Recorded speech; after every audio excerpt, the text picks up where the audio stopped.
नमस्कार. ठरलं तर मग ह्या मालिकेत आज आपण पाहत आहोत पोलीस स्टेशनमध्ये ज्या वेळेला अर्जुन जातो त्यावेळेला त्याला एक छोटीशी गोंडस अशी मुलगी दिसते. त्या मुलीकडे पाहत पाहत खुर्चीत बसतो आणि मग तो विचारू लागतो, ही मुलगी कोण? इन्स्पेक्टर सावत म्हणू लागतात की मी तुम्हाला सांगणारच होतो, मिसेस सायलींना घेऊन या. कारण सायली सांगू शकते की आता ह्या मुलीचं पुढे करायचं काय. आणि आश्रमातच तिला पाठवावं लागेल, कारण ती फुटपाथवरती एका झाडाच्या मागे लपलेली मुलगी होती. ही गोष्ट तिची सांगताना अर्जुन आता ऐकत असतो आणि तो म्हणू लागतो की मग मी सायलीला बोलवून घेतो. कारण ह्या मुलीशी बोलण्याचा प्रयत्न त्याने केला तर ती मुलगी इतकी घाबरते आणि जोरजोरात रडू लागते. कुठल्याही जेंट्सला ती जवळही येऊ देत नाही.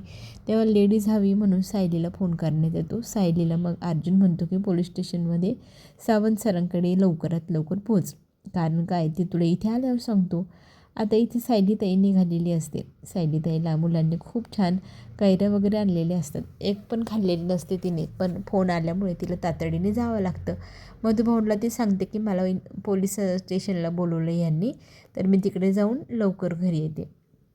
तरी ती सायलीताईला आवाज देऊन छोटी एक मुलगी आहे ती सांगते की ताई तुझ्या कैऱ्या राहिल्या ते तू घेऊन जा. मग ती त्या कैऱ्या एका पेपरमध्ये फोल्ड करते आणि तो फोल्ड केलेले पेपर आपल्या पर्समध्ये टाकते. तर आपण इकडे पाहू शकतो ती घाई गडबडीत मधुभाऊंना म्हणते की मी आल्यावर बाकीचं बघते, आत्ता मला लवकर बोलवलं आहे तर मी लवकर जाते. आता इथे सायली इन्स्पेक्टरांनी पोलीस स्टेशनवरती ती बोलवलं आहे तर तिकडे जाऊ लागते. तर यांना विचारू लागतो अर्जुन, ही मुलगी ज्यावेळेला सापडली त्यावेळेला काही बोलत होती का? तर हवालदारांनी ते सांगू लागतात की नाही, ती मुलगी जशी सापडली तशी इथे आणली, फक्त रडतच आहे, झाडाच्या आडोशाला लपत होती, ती कोण आहे कुणालाच ठाऊक नाही. तर आता त्या मुलीला पाहिल्यावर सगळ्यात पहिले सायली म्हणते, कोण ही मुलगी? किती सुंदर आणि गोंडसी आहे ना. तर आता ह्या मुलीबद्दलची जेव्हा हकीकत तिला कळते तिला फार वाईट वाटतं. आता तिला इमोशनल व्हायला होतं की तीही काही वर्षांपूर्वी अशीच ह्याच सिच्युएशनमध्ये होती. तिची जर कोणी त्यावेळेला विचारपूस केली असती व्यवस्थित, तिचा एवढं वर्ष एवढे कालावधी तिने जे घालवले बिना तिच्या कुटुंबाचे, ते तिला घालवावं लागले नसते. तर आता ह्या मुलीला पाहिल्यानंतर सगळ्यात पहिले तिला तिची लहानपणीची आठवण झाली. कशी ती जंगलातनं रस्ता काढत काढत मंदिरापर्यंत पोचली. मधुभाऊंसारखा चांगला व्यक्ती तिला मिळाला म्हणून तिची चांगली काय म्हणतात देखभाल झाली किंवा चांगले संस्कार तिच्यावर घडले. तर ह्यासारख्या कितीतरी मुली आहे त्यांना आपण चुकीच्या मार्गाला जाऊ द्यायचं नाही किंवा चुकीच्या हातातही पडू द्यायचं नाही, असा निर्धार आपल्या सायलीने केला आहे. त्या मुलीशी बोलण्याचा प्रयत्न केला तर ती बोलत नव्हते. तर मग इथे तिच्या आवडीचा पदार्थ म्हणजे कैरी काढली सायलीने. कैरी पाहिल्यानंतर ती मुलगी खाते का विचारल्यावर ती लगेच हो बोलते आणि आपल्या सायलीताईशी चटकन तिची मैत्री झालेली आपल्याला पाहायला मिळेल. सायलीताई मग तिला खूप छान खाऊ देऊ लागते, तिच्याशी गप्पा गोष्टी करू लागते. जेमतेम हो किंवा नाही एवढंच बोलते ती मुलगी. आता त्या मुलीशी चांगली मैत्री झाल्याशिवाय ती मुलगी काहीही डिटेल्स सांगणार नाही किंवा काहीच बोलणार नाही हे लक्षात आले सायलीच्या. आता सायली अर्जुनला म्हणते, आपण ह्या मुलीला घेऊन आश्रमात जाऊया. तर अर्जुन म्हणतो हो, ह्या विषयावर आमचं पहिलेच बोलणं झालं आहे, सगळे डिटेल वगैरे लिहिलेले फाईलमध्ये बंद केले, आता आपण ह्या मुलीला घेऊन जाऊ शकतो सावंतांनी सांगितले. तर सायलीताई त्या मुलीला कन्व्हिन्स करते की माझ्याकडे खूप खाऊ आहे, खूप मैत्रिणी तुझ्यासाठी, खूप छान दादा पण आहे, तर आपल्याला आश्रमात जायचं आहे, तर तू माझ्यासोबत माझ्या घरी येशील का? तर ती मुलगी लगेच तयार होते आणि आपल्या सायलीताईचा प्रवास खरं तर इथून सुरुवात झालेली आहे. वात्सल्य आश्रमातलं वात्सल्य सगळ्यांपर्यंत पोचवण्याचं काम आता आपल्या आयुष्यात सायली करणार. तर आपण पुढे पाहू शकतो की त्या सुरुवातीला ग्रहण लावायलाच सचिन बसलेलं आहे. सचिन आणि राकेश यांच्यासारखी जी माणसं आहेत ती ग्रहण लावण्यात एक्सपर्ट आहे. तर त्यांनी सुरुवात केलेली आहे. त्यांची एका आश्रमातल्या मुलीचा फोटो दाखवला आहे. त्या मुलीला आपण त्या आश्रमातनं माझी मुलगी असं सांगून आणायचं आणि ती विकायचं असं ठरल्याप्रमाणे आता इन्स्पेक्टर आहेत पैशांसाठी त्यांना मदत करणार आहे. आश्रमातली दिवसाची पहिली सुरुवात सायलीने केलेली आहे. छोटीशी गोंडस मुलगी घेऊन ती आश्रमाच्या दारात आली आहे. तर तिला पाहिल्यानंतर सगळेजण विचारतात, अरे वा, कोण ही चिमुकली? तिला पाहून आपले सगळे कुटुंबातले मेंबर्स आहे ना ते फार खुश होतात. मधुभाऊ विचारतात, किती गोंडस आहे, किती छान आहे, कोण आहे? तर आता कोण आहे ते आपल्याला माहीत नाही. हळूहळू आपल्याशी तेव्हा ती बोलेल, तेव्हा ती हळूहळू सांगेल. आता त्या मुलीला घेऊन आल्यानंतर सायली चैतन्याला पाहते म्हणू लागते की तुम्ही इथे कसे. आता चैतन्य विचारात पडला की काय सांगू सायलीला. तितक्यात आपली कुसुमताई येते. आपल्या राणीला म्हणजे महाराणीला हाताला धरते आणि म्हणते की महाराणी साहेब तुम्ही या आणि इथे बसा. तुम्ही ह्या आश्रमाच्या राणीसाहेब आहात आजपासून.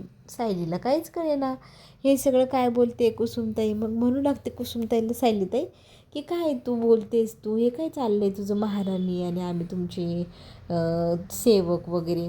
तर आता इथे सगळेजण टाळ्या वाजून म्हणू लागतात की हो ताई तू आजपासून आमची महाराणी आहे, आम्ही तुमचे सेवक आहोत, तुम्ही जी जी ऑर्डर सोडाल ती आम्ही मान्य करायची, एवढंच काम.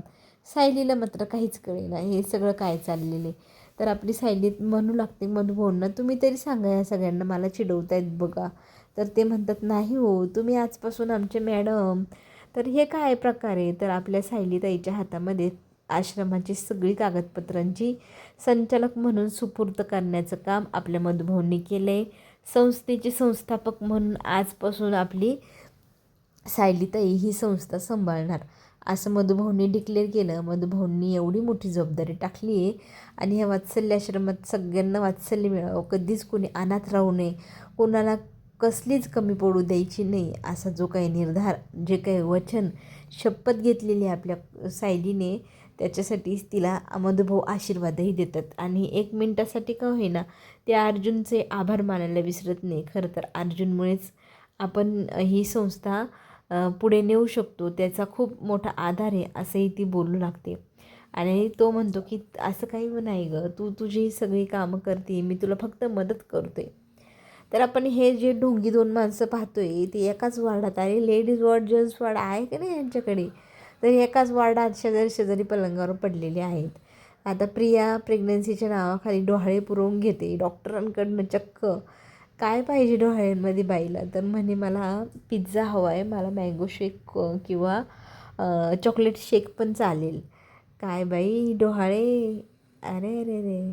आता इथे आपण पाहतोय ना नर्सलासुद्धा इमोशनल करते की माझ्याकडे कोणी लक्ष देत नाही, माझ्या घरच्यांनी मला खोट्या आरोपाखाली जेलमध्ये टाकलं, माझा मुलगा माझं बाळ असं आता जेलमध्ये जन्माला येईल का. तर ती बाई म्हणते की मी पण एक बाई आहे, मी समजू शकते आणि तुला काही हवं असल्यास मला सांगत जा, मी तुला आणून देईल. तर आता गेली पिझ्झा आणण्यासाठी सिस्टर. पुढे आपण पाहू शकतो की सायलीना मधुभाऊंचे खूप आभार मानते की एवढं मोठं आश्रम मला सांभाळायची जबाबदारी तुम्ही दिली. तुमचं आश्रम हे जे घर आहे तुमचं ते मी माझ्या खूप इथे आठवणी आहे, त्या आठवणी, ते सगळे उपकार, ते सगळ्यांची परतफेड करण्याची वेळ माझ्यावरती आली आहे. आणि हे आश्रम खूप चांगल्या प्रकारे सांभाळून ती सगळी परतफेड मी करणार आहे. ह्या आश्रमात कधी कोणाला काहीच कमी पडू देणार नाही असं वचनही ते आपल्या मधुभाऊंना देते. तर पुढील भागामध्ये आपल्याला एक ट्विस्ट पाहायला मिळणार आहे. एक मुलगी आश्रमात जी आहे तिचा फोटो पोलीस स्टेशनमध्ये जमा आहे आणि ती मुलगी काही दिवसांपूर्वी हरवली होती आणि ती नोंदणी पण झालेली आहे. तर आता त्या मुलीला घेण्यासाठी तिचे आईवडील शोध घेते. तर आता ही आपली मुलगी आहे ती त्यांना द्यावी लागेल असं पोलिसांना म्हणत असतात.